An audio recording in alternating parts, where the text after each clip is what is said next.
They say Harley-Davidson is struggling to keep up with the times, but the truth is, one woman already signed its death certificate. She didn't ride in alone either. 4 corporate insiders laid the groundwork, softening the brand until she stepped in and delivered the final blow. And today, we're naming every one of them, starting with the woman who turned Harley's rebel legacy into a lifeless PR experiment. We're talking about Corinne Foster, who did not join Harley-Davidson to fix it. She came to bury it.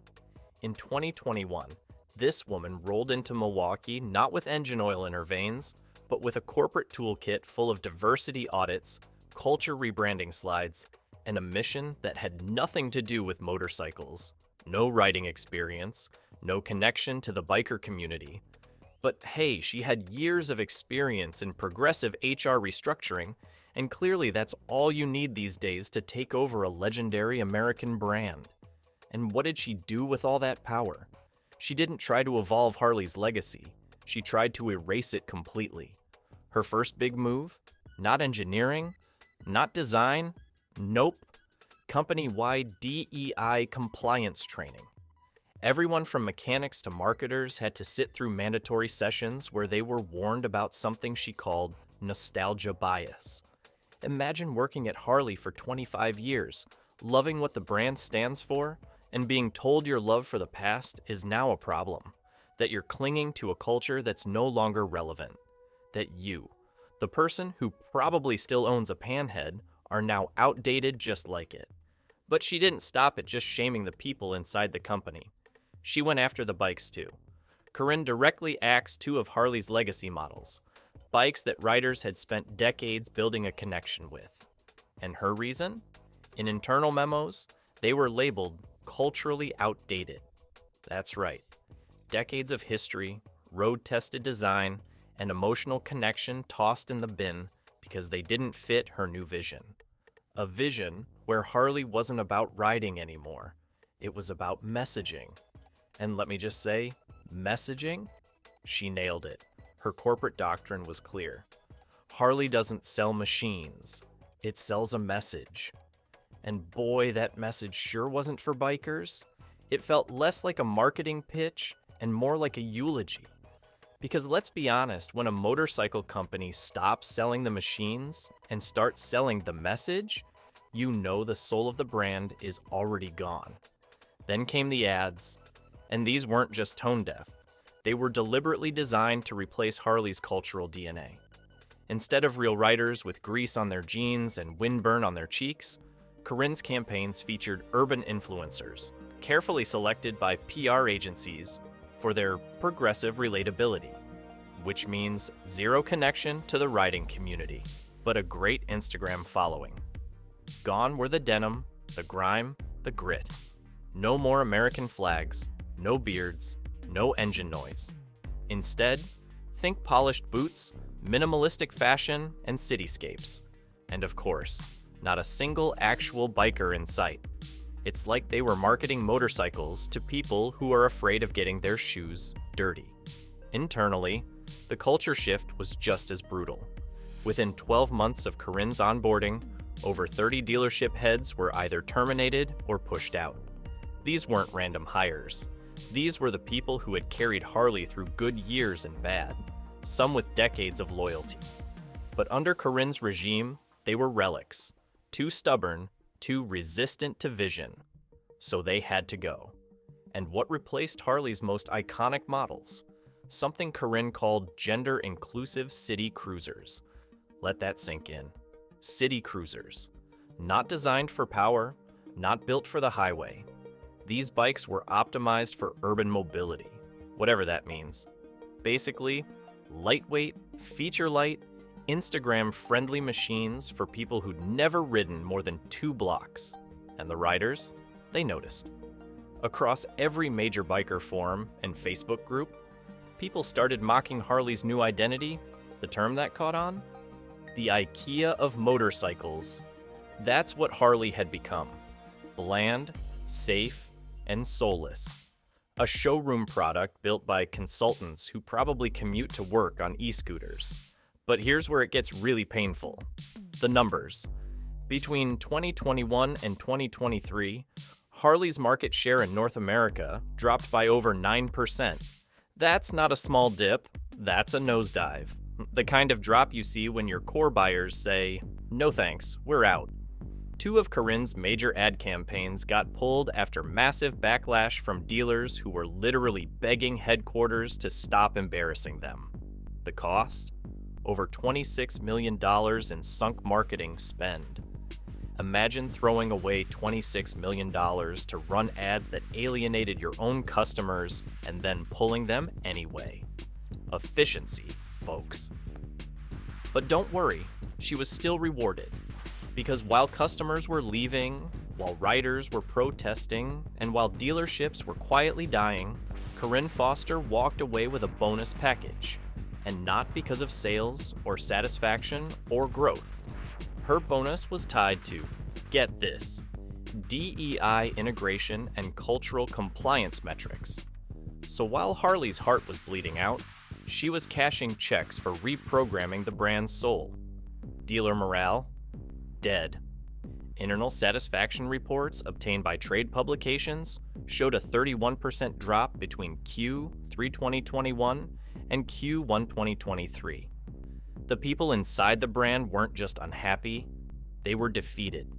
You could feel it at dealer expos and customer support teams and all over employee review sites. Harley wasn't Harley anymore. It was just a brand with a legendary logo and no heartbeat. And if you thought the new product lines were going to save things, think again. Those gender-inclusive city cruisers? They underperformed by over 60% compared to the heritage models they replaced. One model in particular flopped so badly, it didn't even break 1,500 units sold in its launch year. You could find leftover inventory sitting in corners of showrooms, like discounted smart vacuums, still shiny, still new, but no one wanted them. And this is all just part one. Because while Corinne may have finished the job, she didn't start the fire. Others paved the road for her: the serial seller, the electric evangelist, the boutique lover, and the ESG king. But make no mistake, she was the one who brought it all crashing down. Corinne may have delivered the death blow, but let's be honest, Harley was already on life support thanks to the brilliant decisions of 4 corporate clowns who warmed the seat before her. These weren't bike guys, they were brand whisperers and boardroom philosophers who couldn't tell a V-twin from a vacuum cleaner, and yet, somehow, they were handed the keys to one of America's most iconic names. First up, Heather Malinchek, who arrived in 2018 and said, "You know what Harley needs? Fashion." She took one look at leather jackets, barbed wire tattoos, and open roads and thought, let's make it chic. So she launched the now infamous More Roads to Harley campaign, which should have been called Fewer Roads to Sanity. It replaced rebels and road trips with models in urban streetwear, posing like they were shooting for a fragrance ad. Bikers weren't in the ads anymore, just aesthetics and backdrops. And the fallout? It hit hard.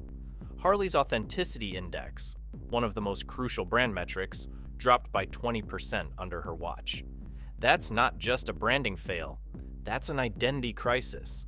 Riders who had spent decades building a connection with Harley suddenly couldn't even recognize the brand in its own ads. It went from roaring freedom to curated Instagram content. So yeah, thanks Heather, you really set the vibe. Then came Jochen Zeitz, the CEO knighted in 2020 for his success in fixing Puma. Great, except Puma sells sneakers, not steel. Zeitz had one mission: turn Harley into an ESG-flavored corporate smoothie. Forget about engines, brotherhood, or bikes. Let's talk about emissions, sustainability metrics, and hiring McKinsey to run the brand like a UN climate summit. And McKinsey did what McKinsey always does: charge a fortune to tell you to fire your soul. Zeitz went full throttle on electric bikes, especially the Livewire, while completely neglecting V-twins, the actual heart of Harley. And guess what happened next? Stock dropped by 19% because the moment you forget who you're selling to, you start selling to no one. But hey, I'm sure his ESG score looked great on paper. Meanwhile, Larry Hund was turning Harley dealerships into boutique galleries. Biker lounges with busted stools and free coffee? Gone. Loyalty perks for families who'd been buying bikes for 3 generations? Gone. Posters of classic models, dusty banners from past rallies, crusty old couches where old-timers shared war stories? All gone. In their place, clean glass counters, designer lighting, and that strange luxury retail awkwardness where you're afraid to touch anything. He shut down legacy dealerships across 7 states just because they didn't fit the brand. You know what that means? It means Harley stopped being a community and became a showroom. Families who'd built their lives around Harley were suddenly disposable.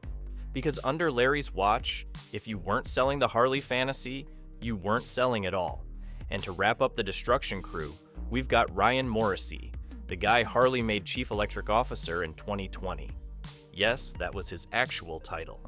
He came from Tesla, and instead of asking what riders wanted, he assumed they wanted a Harley that felt like a whisper and rode like a laptop. Between 2020 and 2023, he dumped $400 million into EV development, mostly into the Livewire, Harley's answer to a question nobody asked. And while he was busy funneling cash into charging ports and soundless rides, he slashed R&D for classic bikes by 30%. That's right.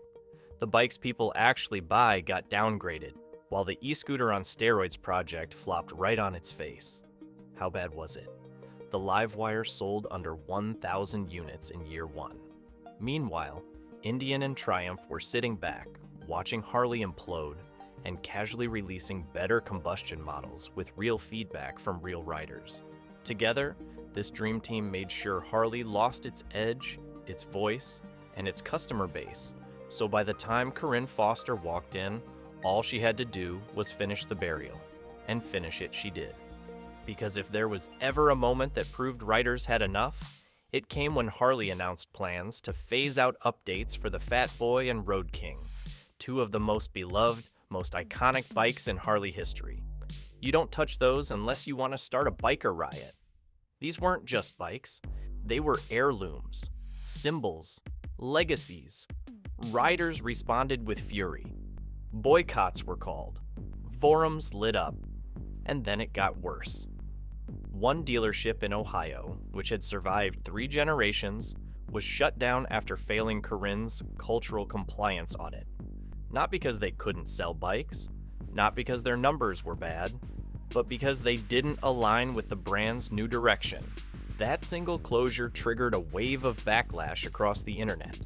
In Hyag, Harley Owners Group, circles, member engagement dropped 42% in 2022.